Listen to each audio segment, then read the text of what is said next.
For 3 months, my husband moved around me like a startled creature, flinching when I reached for him, falling asleep in his gym clothes, and taking showers at the club, claiming the water pressure was better there. A gym bag stayed packed by the door. His wedding ring appeared only during meetings. Then, this morning over breakfast, he finally said what had been hovering between us. "You're barren, Mara. You'll never be a mother." He said it as casually as one might say, "We're out of milk." I set my fork down, listening to the faint scrape of metal against the plate. Such a small sound, yet it made his words solid. He scrolled through his phone, flashed a blur of lab results across the screen, and then turned it away. "We should face reality," Colin added in that business-neutral tone he used when closing deals. Reality, according to him, did involve the manila envelope tucked in my purse. Dr. Alvarez's letterhead. Yellow highlighted results. Hormone levels perfect. I didn't argue. I let the word Barren hang between us. Thick in the kitchen air, when he left for his early meeting, I reopened the envelope, reread the proof that I wasn't broken, then applied lipstick the color of resolve. 2 weeks later, he invited me to dinner.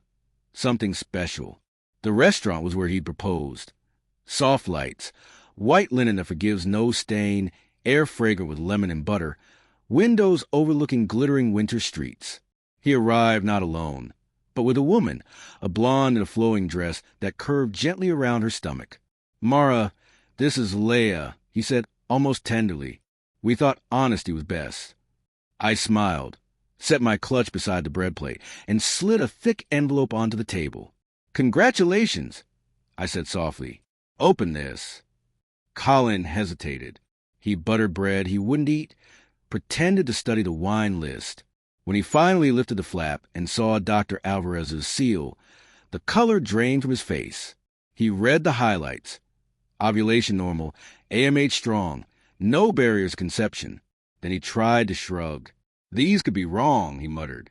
"They're duplicates," I replied, placing another set in front of him.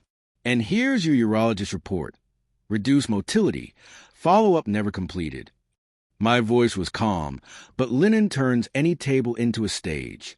Leah's hands drifted protectively toward her belly. "Colin said you couldn't," she began. He said a lot. I interrupted. "But numbers don't lie. You avoided me in November, remember? Leah, you're about 4 months now, aren't you?"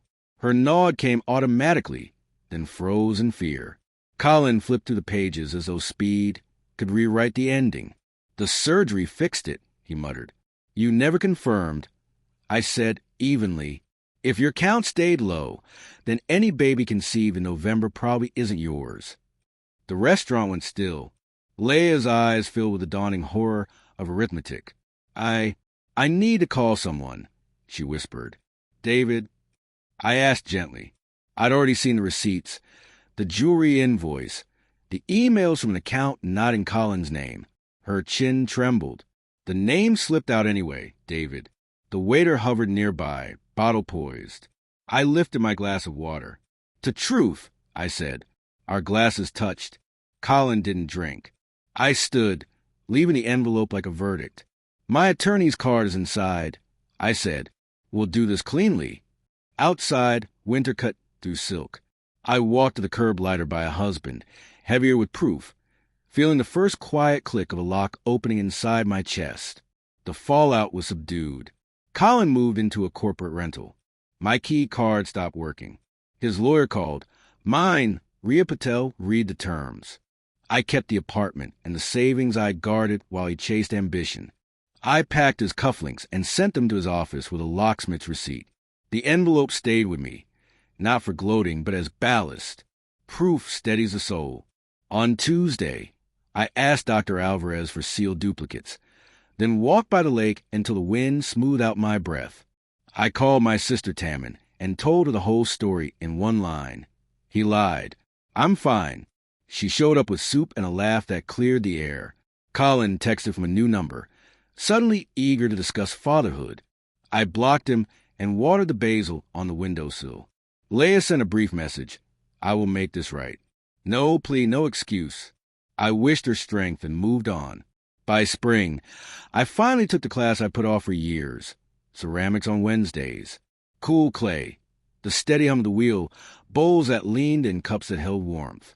I learned where cracks end and new shapes begin. On the final night, I crafted a mug trimmed with small blue forget-me-nots. Not as a memorial, but as proof that broken does not mean barren.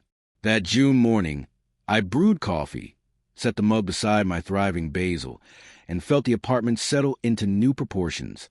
Papers were signed. Silence had softened. I slept in the middle of the bed. I woke before the alarm. Mornings, finally, were mine again. Some legacies don't need heirs. Honesty, craft, a spine that endures. Those I carry forward. When the cup touched my lips, the warmth tasted like truth,